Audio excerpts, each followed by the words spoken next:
The end of the school year, and these last few weeks are super hard. They're hard for parents, they're hard for kids, and a lot of families are dealing with school anxiety as the school year wraps up.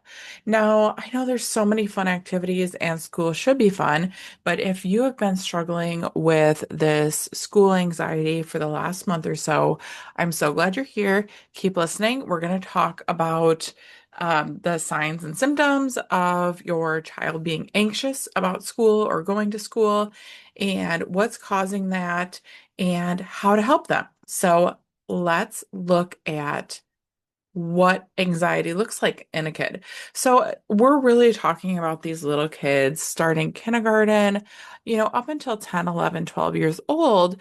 Their anxiety could look totally different than what we think of anxiety in a teen or an adult. So it doesn't always look like worry. It doesn't always look like panic attacks. It doesn't always look like just basically kids saying that they're anxious. They'll tell you other things. One of the biggest things that we see about anxiety in younger children is tummy aches. So they'll complain in the morning that they have a tummy ache. And yes, this can be constipation or hunger, but it can also be anxiety manifesting in the tummy ache through the vagus nerve. And they might be using it also even as an excuse to refuse to go to school. So they're feeling anxious about going to school. So they're going to use an excuse that gets them out of school. And we all know that throwing up is definitely one of those excuses. So if they say they have a tummy ache and they feel like they're going to puke, they're really working on not going to school, or they might even outright refuse to go to school. Just, I'm not getting dressed. I'm not going today.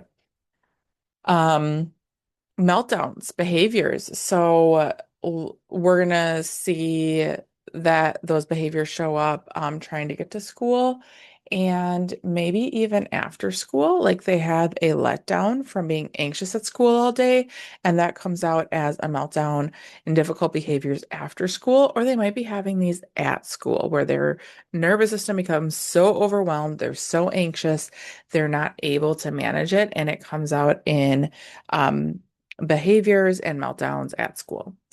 We also might see younger kids shutting down. So this can look like anything from just sitting on their desk and not doing their work, looking like they're not concentrating on their work, um, taking a nap, falling asleep at school. So their nervous system is going to go into safety and shut down and go to sleep, or having difficulty waking up from a nap if they're like, have a nap time still.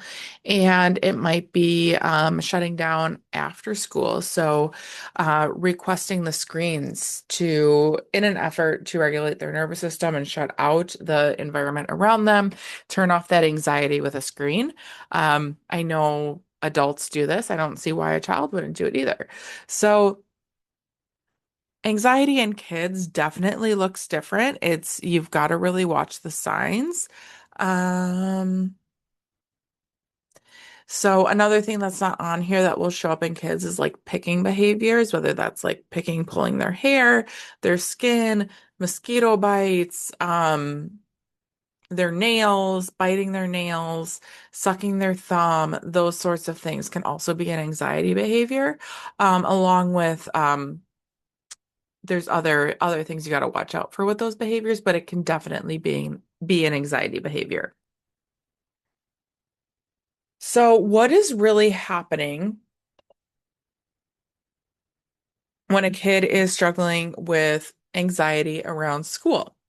So this happens when the nervous system is stuck in the sympathetics or the fight or flight branch of the nervous system, and their nervous system is responding to school as a threat. So they're having a physiological response in their body telling them to run or fight when they're at school. So this can show up like avoidance, and it can show up like negative behaviors in the classroom. So avoidance is going to be that shutting down, not doing their schoolwork, avoiding going to school with excuses.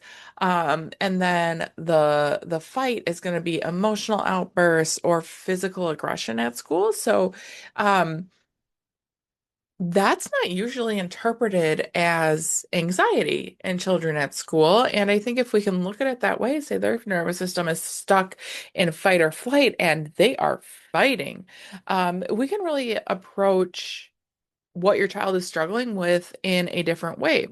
So sometimes you'll hear kids say like I'm a bad kid, and really they're just not able to process their surroundings. They're stuck in fight or flight and they're responding as their nervous system is telling them to, and they're going to start to have some shame around that, and that can get really difficult, and that's just going to feed the beast, and the anxiety is going to get worse.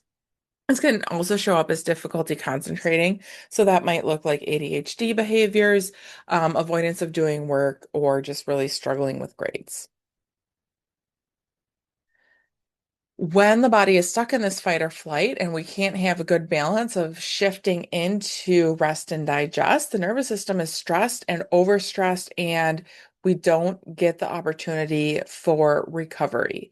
So, recovery is going to look like good sleep, good nutrition, good hydration, good movement, and a positive mood and outlook on their life. So when we're stuck, when children are stuck in fight or flight, we might see that they don't fall asleep, or they wake up and they have a hard time going back to sleep. They keep coming out for water. They wake up super early and are just kind of irritable. And that's going to all be fed by a dysregulated nervous system where the child struggles to fall asleep because they're focusing on the anxiety around going to school the next day. And then their adrenals are overactive and it wakes them up.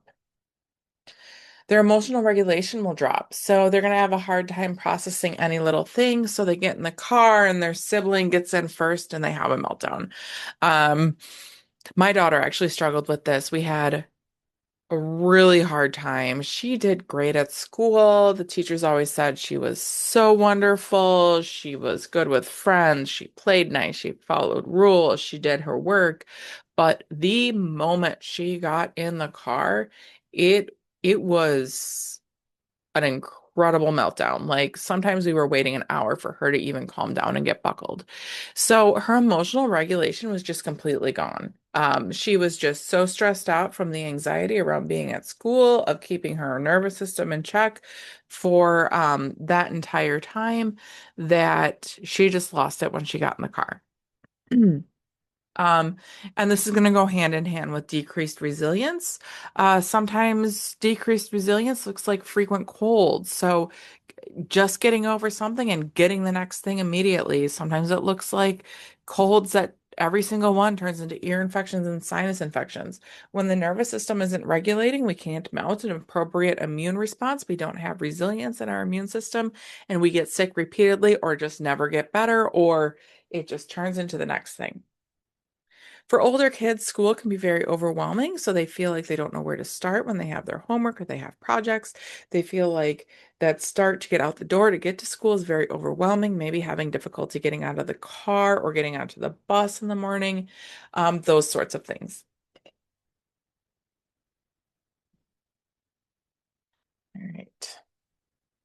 So, what do we do at early beginnings to help kids who are struggling with this? So, first of all, we're not going to guess. We're not going to make assumptions. We're not going to try to figure out what our kid is feeling. We're not going to make up excuses for them or make reasons. We're going to actually measure it.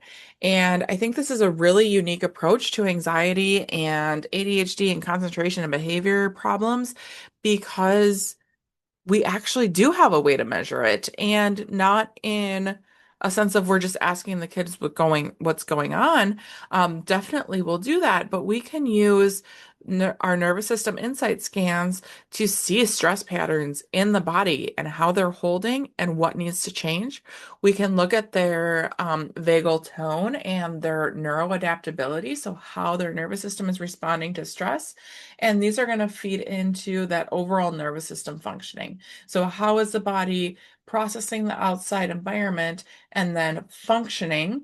And we can actually see, are they in fight or flight dominance, or are they getting into rest and digest, or even worse, are they in freeze mode? So that avoidance is freeze mode. We don't want to be in freeze mode. We want to see We want to see where their nervous system is so that we can make a plan to help them get out of fight or flight, get out of freeze, get into balance, address those stress patterns, improve adaptability, have overall nervous system function at 100%, and get the child to the point where they can process their emotions, they can get to school without anxiety and thrive in that environment and not it be a struggle every single minute.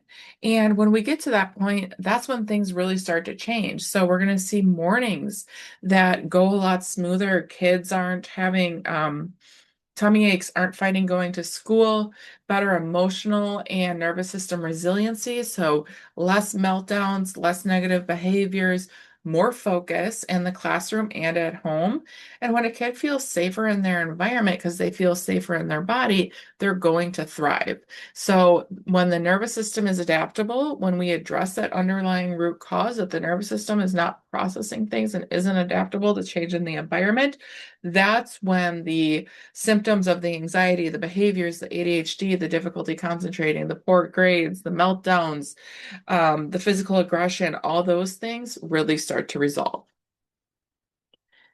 And one thing that's super important that we can forget as parents is that a child's behavior is their communication to us. They don't have the brain capacity to necessarily put into words what they're feeling and what they're experiencing, and it's going to come out as different behaviors. So, an anxious child really isn't trying to give you a hard time or make your life harder. Their nervous system is having a hard time and it's going to come out as specific behaviors. And one of our jobs as their parents is to interpret those behaviors, get them the help that they need, help their nervous system adapt appropriately to their environment. And then that's when we see improvement. So this is what happened for my daughter. She was overwhelmed in her environment. She didn't feel safe in her body.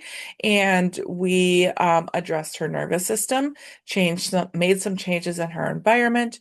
And she is doing so much better now. The meltdowns are far and few in between. She can identify when one is about to happen and talk to us about it, which for an 8-year-old is huge, honestly. And her emotional stability and maturity is progressing very rapidly. And it's so good to see that. And addressing the nervous system for her and her environment has um, been incredible and life-changing. And I'm so excited if you spent the time watching this vlog to get the information. Obviously, like you're struggling with something. So I don't want you to sit at home and worry about it and live in your own anxiety. Let's take action, and that's how things are going to change. So if you're ready for change for your child to not be anxious next school year, summer is the perfect time to start.